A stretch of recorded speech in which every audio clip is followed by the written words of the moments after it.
Thanks for taking your time and being with us. We appreciate it. I would like to start with the Azerbaijan's travel ban. Azerbaijan's foreign ministry recently banned 76 politicians from 26 European countries, declaring them persona non grata. And Baku also announced that this travel will be only lifted if its delegation's mandate to the Council of Europe is restored.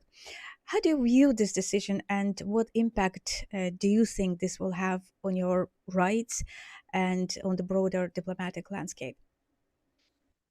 Oh, I don't know if this was a very wise step. I don't know who is the one who informed the president about the situation, and if the president is really aware of the real situation in the Council of Europe. At the end, if he wants to have good arguments for those one who maybe were hesitating last or in January this year about this kind of not giving the credentials to the Azeri delegation. If there were some people who had some doubts, now they are very sure how we have to deal with this question. And for sure, you risk a conflict with the United Nations as well, because I'm quite sure that among the 76, there are several members who want to attend in the UN climate change conference in the COP29. And even I myself, I'm still thinking about it. It has to do with my time restrictions. You know, I will have other obligations as well. It's not just Azerbaijan, although some people think it looks like this. So for sure, there's no possibility, let's say, to blackmail the Parliamentary Assembly of the Council of Europe. So the precondition to work with each other is to respect the decisions of the Parliamentary Assembly, even when you don't like it.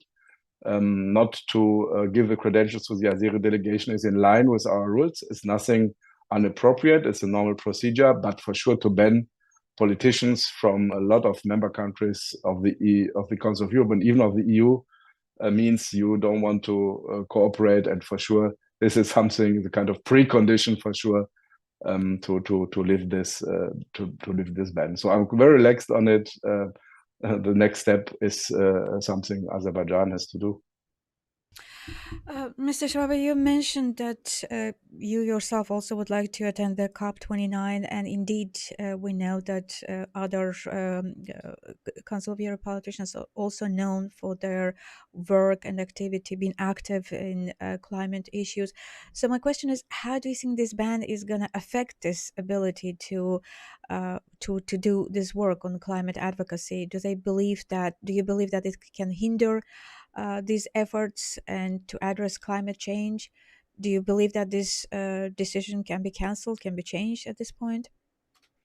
At the end, you know, I'm too long part of the climate change negotiations. I participated in 12 or even 13 of these COPs, so I'm very experienced there. And I want to have the success of this climate protection procedures. And so I want to have a successful COP, and this is something where I'm in very close communication with my Ministry of Foreign Affairs in Germany, and they want to have the success as well. But at the same time, it's very clear wherever is such a COP, you have to deal with the situation in the country as well. You cannot close your eyes and not to look into this kind of situation. At the end, no one of the 76 are main negotiators for the member countries, but for sure, it causes some trouble, and for sure the German delegation is aware of it. And as you may know, the Council of Europe has two bodies. One is the Committee of Ministers, the representation of the governments, the 46, and they are very diplomatic usually, and they're very hesitating with the kind of sanctions or things like this. The Parliamentary Assembly is a little more pushing.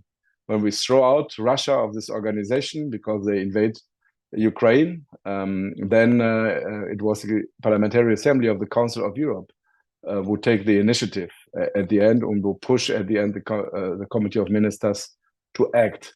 And in this situation now, the Committee of Ministers was hesitating as well. But with this kind of ban of 76, it's very clear that all the countries, let's say, where MPs are from, who have now this kind of ban or were declared as persona non grata, they really are involved now in this kind of discussion. So because of this, I still think there was a kind of overreaction, and I don't know who is the one who gives some ideas to the president, but for sure he was in a way misleaded by the own ones in his own government. Mr. Schwabe, we also know that Azerbaijani government is covering expenses for delegates from island states. And at the same time, Blacklist and 76 active politicians from Council of Europe. Do you think it has something to do with the decision making and voting at the COP29 somehow to affect how the decisions will be made? To be honest, I don't know, but I know from the past that the government of Azerbaijan, not to say the regime of Azerbaijan,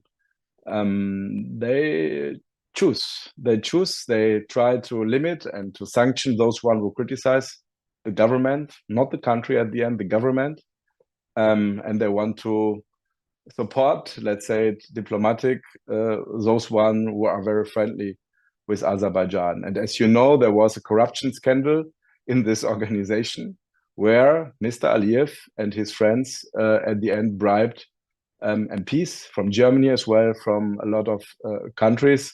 I don't hope that we have a similar situation around the COP, but if you ask me about my experience, I would say yes. Unfortunately, I can imagine that the government is doing such things, but I don't have any proof about it, so I cannot say it. I can just say that for sure in the past they organized corruption among dozens of MPs in the Parliamentary Assembly of the Council of Europe.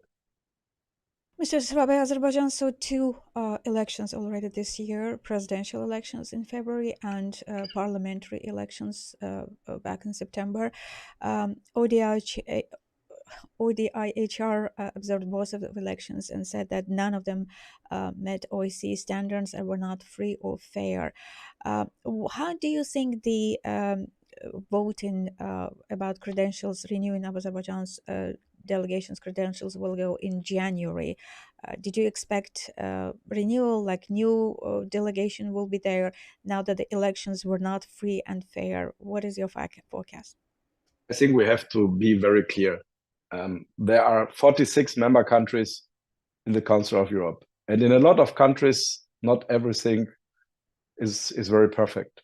There are some countries where I have a lot of concerns if they go into the right way. And I even criticize sometimes Germany for something. And there are discussions with Greco, with the anti-corruption body of the Council of Europe, about measurements in Germany taken on MPs. And there are a lot of discussions. And nobody is perfect. But there's one country where from the very first day of being member of this organization, no one in the government was interested to learn from this organization, who wants to learn how to improve democracy, rule of law, or better the situation of the people, human rights in the country. And this, unfortunately, was the government of Azerbaijan from the very first day. So, but I would say, in a way, at the beginning, they respect the rules. Azerbaijan was not a democracy 20 years ago, not 10 years ago, and for sure today it's not. But they respected the rules. Meanwhile, they don't respect the rules anymore. They corrupt MPs. They don't let our rapporteurs into the country. They don't let our rapporteurs into the prisons. Then they don't let the anti-torture committee into a prison. And they didn't invite us to observe the elections. And for sure that they didn't invite us to observe the early elections in January. To be honest, there's nothing like really election, what we can call election, what we understand as elections in Azerbaijan. And I was witness several times what they call elections and how they falsify it, and that there's no free environment to campaign or even to have any kind of possibility to be successful in these elections as a real opposition party. But for sure, we had a discussion with the OSCE about it as well. In the past, there were corrupted Council of Europe delegations, and the OSCE had a lot of trouble with us. This time, we had a discussion with the OSCE because I think we should just allow country that we monitor together and that cannot choose which delegation they want to have. But I have to say, I was very not happy. I would be happy if we have democratic elections in Azerbaijan, but I was astonished how clear, how the OSCE described the situation, because normally they use very diplomatic language, but this language on the elections in January and on the early presidential election, on both elections, were very clear. And yeah, I was really in a way astonished that it was such a clear language. Mr. Schwabe, some observers believe that putting more pressure on Azerbaijan's government may push it even further or even more closer with Kremlin, with Russian government, and that the main beneficiary of the standoff between Baku and Council of Europe, or who knows, maybe even the mastermind behind, is Kremlin. What do you think about this dilemma, and what would you advise in this situation, so that to improve but be effective at the same time, not make things even worse? To be honest, I don't see this kind of dilemma. I'm a member in the Committee of Foreign Affairs of the German Parliament. I'm a member of the government as Commissioner for the Freedom of Religion or Belief.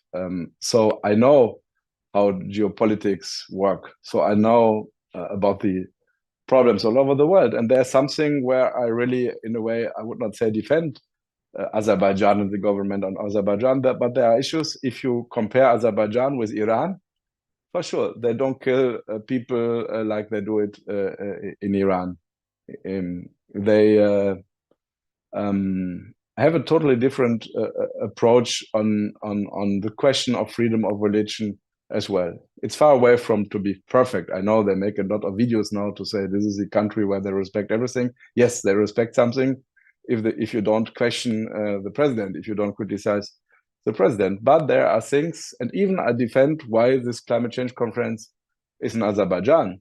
I was not very happy when I hear about it, but I understand the procedures that Russia block all the EU member countries, and at the end it was even Armenia who supported Azerbaijan to hold this climate change conference.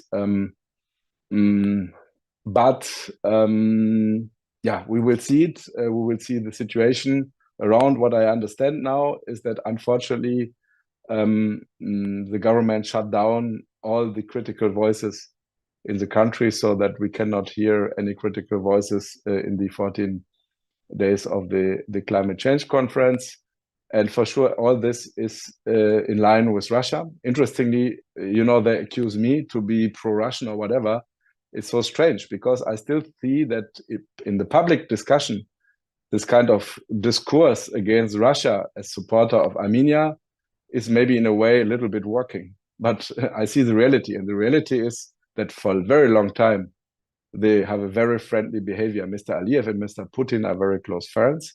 But geopolitically, yes, I would say Azerbaijan should be a part of Europe, like Turkey and other countries as well, Armenia, Georgia.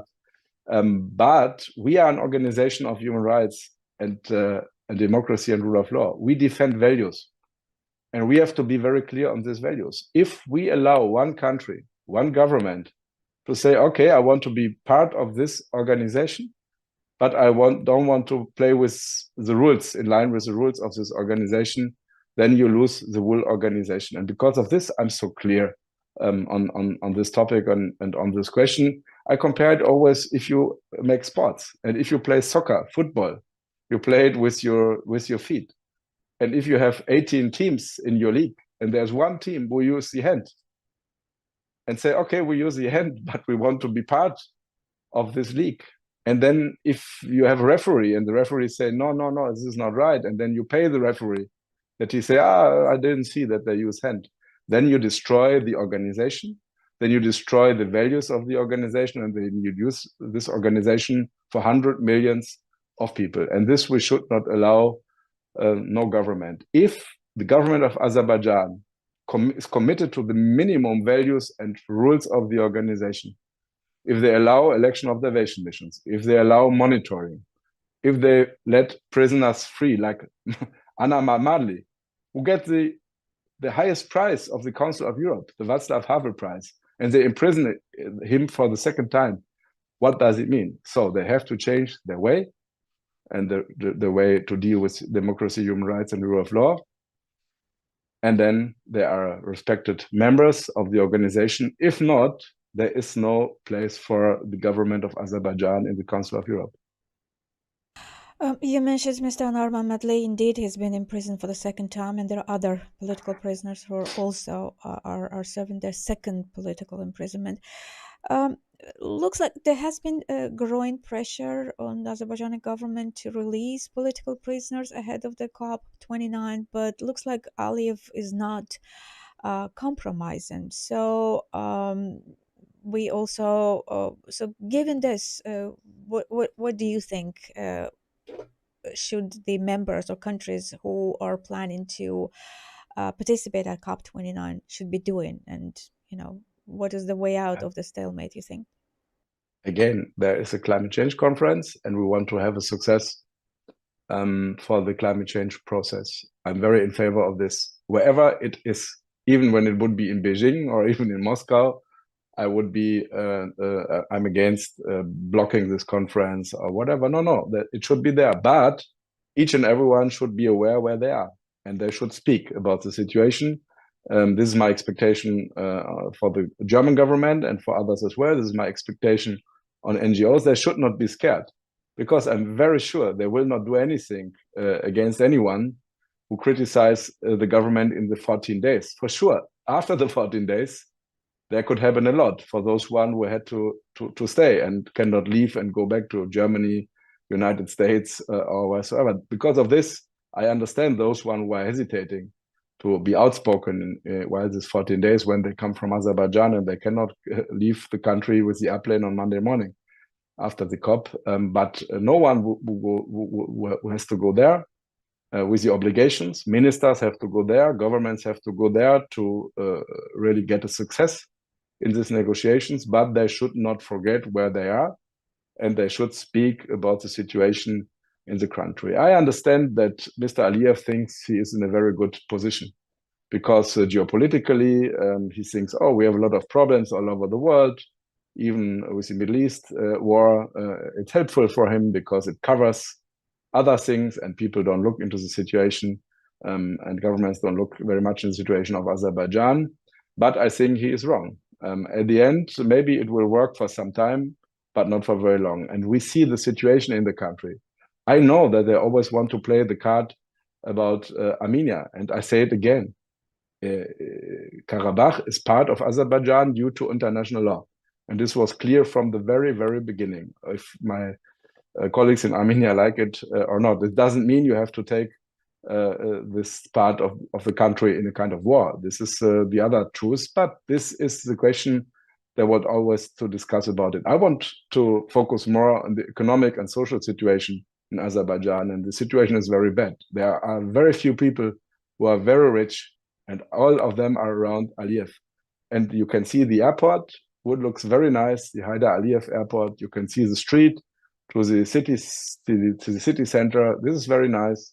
The flame towers are impressive, and the old city looks a little bit like Disneyland, very clean and very nice. The rest of the country is unfortunately in a very miserable situation, and I travel a lot through the country, and I saw the pollution of environment. I saw the very, very poor people all over the country, and I know they want to say, I criticize, or the Council of Europe criticize the people of Azerbaijan. No, I like the people. I was so often there. I was in Sheki, a beautiful city in the Caucasian mountains. So beautiful, and I enjoy baklava there, and I enjoy piti.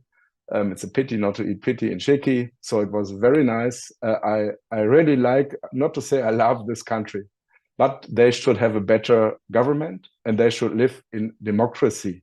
And if they want to express their opinions, someone can criticize it, but they should not end in prison, in torture, or somewhere else. And this is the obligation of the Council of Europe. If you become member in this old traditional organization, 75 years old, you have to follow the values and the rules. If you don't want to follow the values and the rules, you have to decide not to be member in this organization. Mr. Schwabe, back in April, the head of the Human Rights Committee of the Parliament and also mouthpiece of the government, Zahid Oruç, warned the bloggers in exile. He specifically mentioned my name as well, saying that the bloggers at overseas should be treated as legitimate targets and should be neutralized as terrorists. He even compared us to Osama bin Laden. And earlier this month, a blogger in France, Vidadi Iskandarli, was murdered at his apartment, which is, by the way, perhaps 115 kilometers from Council of Europe headquarters. I know. How would you comment on that? I know, and I understand what they want to say with this. So this is what we have to do. And I'm a member in the German Parliament as well, and we will have a hearing very soon about so-called transnational repression. This transnational repression is not unique from Azerbaijan. There are spies from Russia, from China, from Vietnam, from some other countries here in Berlin and in Paris and in London. And they want to try to shut down not just the opposition and the critical voices in Azerbaijan and in other countries, concerned countries. They want to do it in Berlin as well. And we will do everything to fight against it. So we are aware of it. We are looking into the structures, how they work, how they are financed.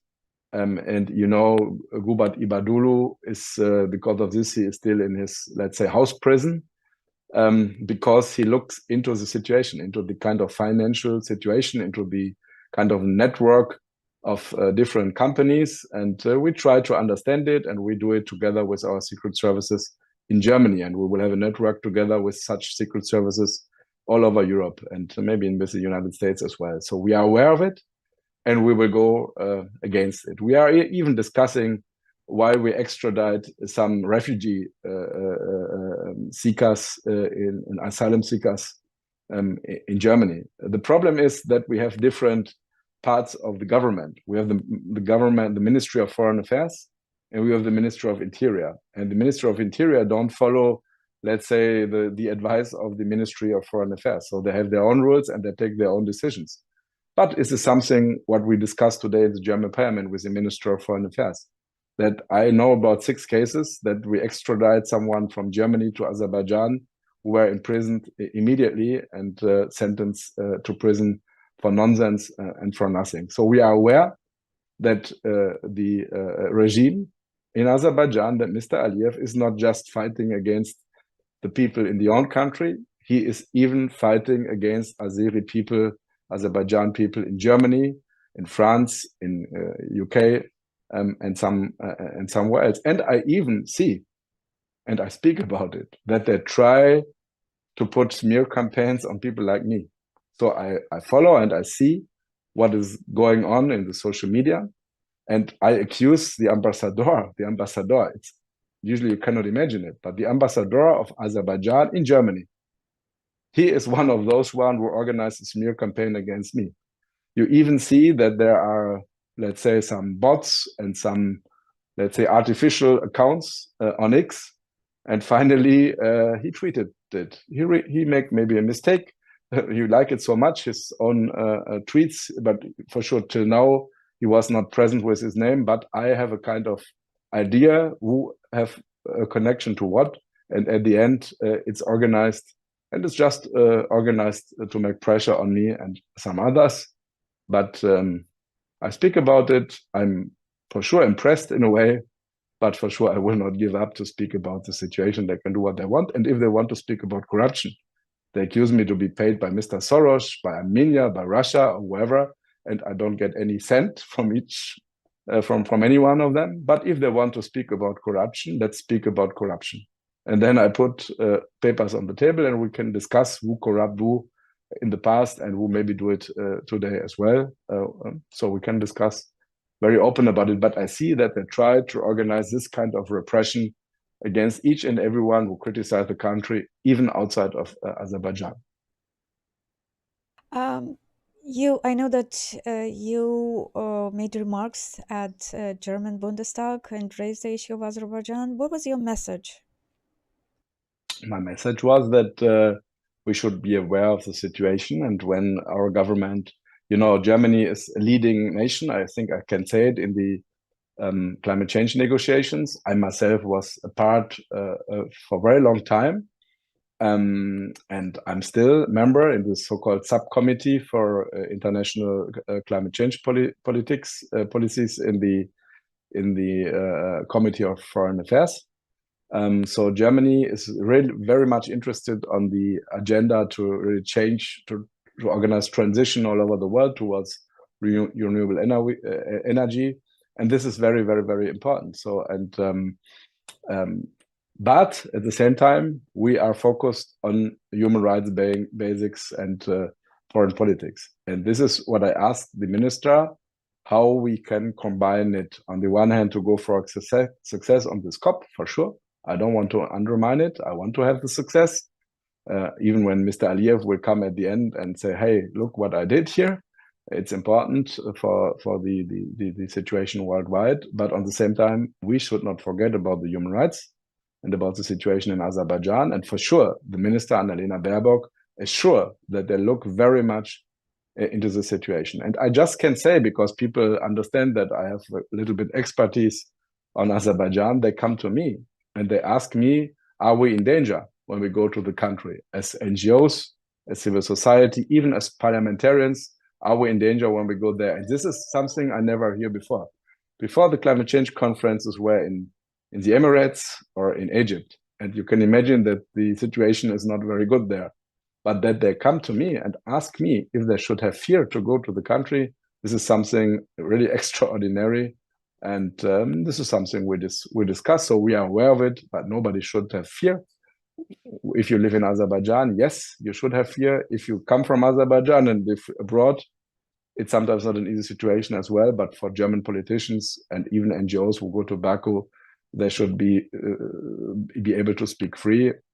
And this is something we discuss. We discuss about Anna Mamali. We discuss about Gubat Ibadulu. And we discuss about the declaration of 76 MPs all over Europe as persona non grata. And for sure, the minister, but you can look into it, into the internet, you will find it. The minister for sure declared that this kind of ban is not acceptable. And because of this, they ask the ambassador from Azerbaijan to come to the German Ministry of Foreign Affairs and declare it. And for sure, we will proceed and we will go on. I know that there are a lot of other MPs who were not present at this Monday when we decide. And just as an incident, it was not that some went away because they didn't want to show yes, no, or abstention or whatever. But others were just not present because they had other obligations. But they are very prepared to speak now, very open and very clear. And I expect that when we come to a decision and nothing changed in Azerbaijan till January, we will even have a bigger majority not to let the Azeri delegation back to the Parliamentary Assembly. The President's advisor on foreign policy, Hikmet Ajeev, said that COP29 is not about COP. The conference itself is not about rights. It's about science. How would you comment on that? Maybe he's not. This is what I said before. Maybe the president has not the best ones who give him some advices. I would think about it, because you can do whatever you want. You can try to undermine whatever, but you have to know the reality.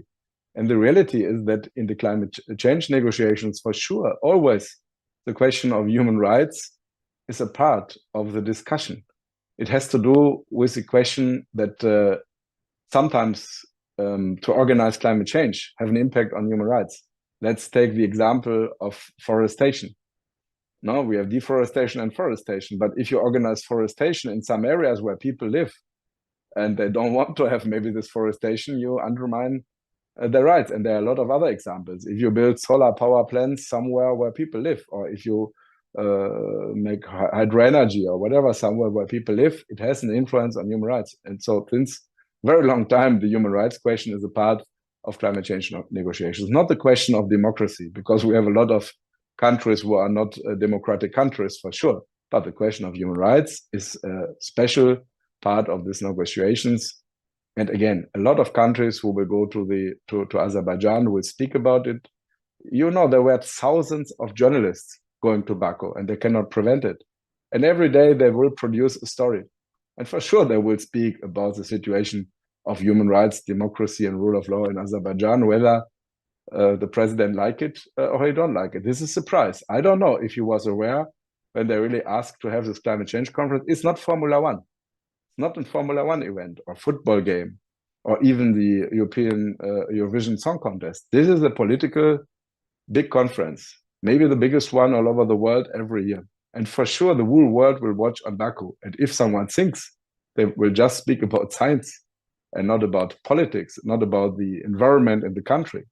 And we can speak about the energy transition agenda as well, because unfortunately, there is no energy transition agenda in Azerbaijan. And why not? Because those one who have the power, they become very rich with the kind of energy system they have now.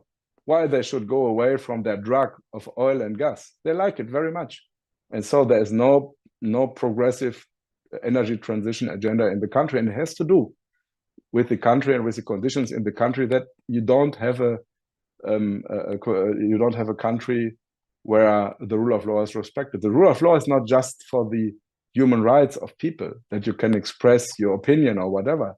It's at the end something you can have trust in economic processes. If you own a piece of land and if you want to build something there and if you organize a company, you should be assured that it will work and that no one of the friends or family members of Aliyev will come and say, you can make a nice business with this kind of maybe solar energy in future. Now we take it. And there is no situation in the country that is prepared for this kind of transition. Because of this, all the income of the oil and gas drilling ends at the end with a few people in the country and others don't have nothing. And this is a situation, unfortunately. But again, I want to have the success of this climate change conference. I support it. I don't criticize. I don't ask to boycott it. Go there, do everything that we are successful to rescue the world a little bit with another energy system. But be aware where you are and speak about it, because we are able to speak about it.